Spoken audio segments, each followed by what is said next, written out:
Coming up on 5 Minute News. 200 Westerners, including Americans, fly out of Kabul. Justice Department sues Texas over state's new abortion law. And sweeping new vaccine mandates for 100 million Americans. It's Friday, September 10.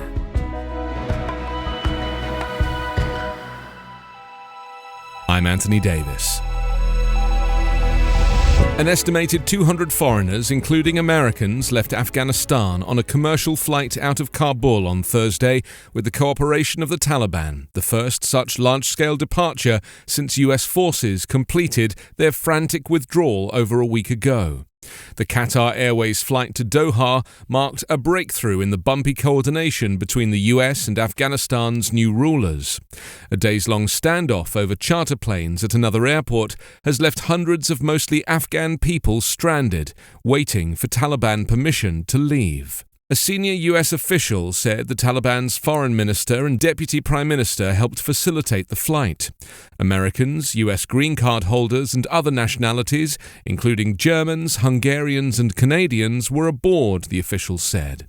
Qatari envoy Mutlaq bin Majed al-Qahtani said another 200 passengers will leave Afghanistan today. It was not immediately clear how many Americans were on board yesterday and how many were still in Afghanistan. The White House said before the flight there were roughly 100 American citizens left in Afghanistan.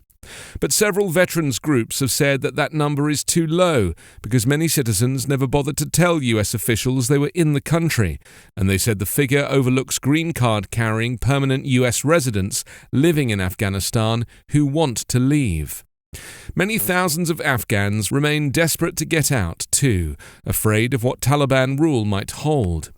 The Taliban have repeatedly said foreigners and Afghans with proper travel documents could leave, but their assurances have been met with skepticism, and many Afghans have been unable to obtain certain paperwork.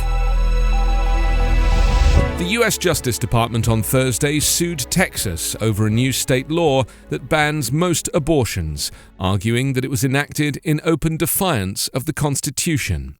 The lawsuit, filed in federal court in Texas, asks a federal judge to declare that the law is invalid, to enjoin its enforcement, and protect the rights that Texas has violated. The act is clearly unconstitutional under long-standing Supreme Court precedent, Attorney General Merrick Garland said at a news conference announcing the suit.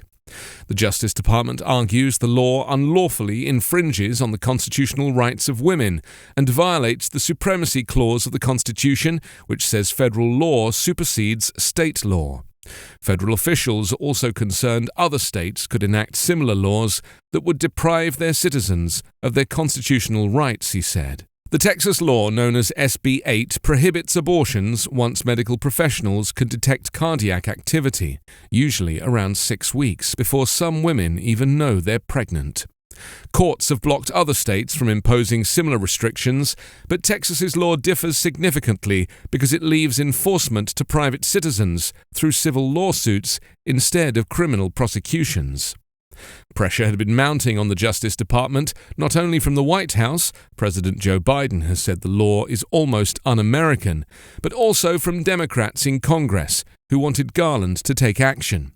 Earlier this week, Garland vowed the Justice Department would step in to enforce a federal law known as the Freedom of Access to Clinic Entrances Act. The lawsuit filed on Thursday seeks an immediate injunction to prohibit enforcing the law in Texas.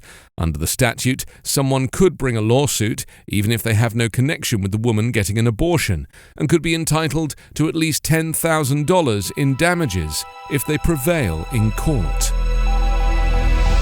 President Joe Biden on Thursday announced sweeping new federal vaccine requirements affecting as many as 100 million Americans in an all-out effort to increase COVID-19 vaccinations and curb the surging Delta variant that is killing thousands each week and jeopardizing the nation's economic recovery. The expansive rules mandate that all employers with more than 100 workers require them to be vaccinated or test for the virus weekly, affecting about 80 million Americans. And the roughly 17 million workers at health facilities that receive federal Medicare or Medicaid also will have to be fully vaccinated. Biden is also signing an executive order to require vaccination for employees of the executive branch and contractors who do business with the federal government, with no option to test. That covers several million more workers. Just 2 months ago, Biden prematurely declared the nation's independence from the virus.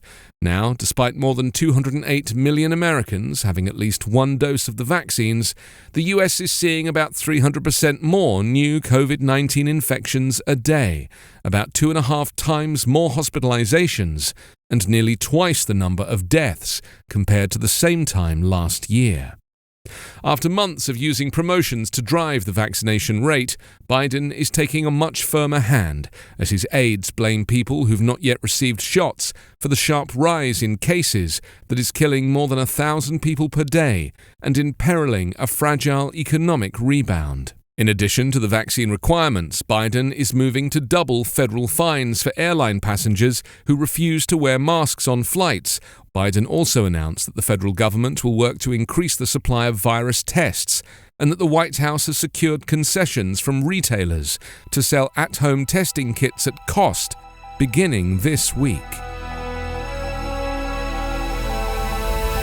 You can subscribe to 5 Minute News on YouTube with your preferred podcast app. Ask your smart speaker or enable 5 Minute News as your Amazon Alexa flash briefing skill.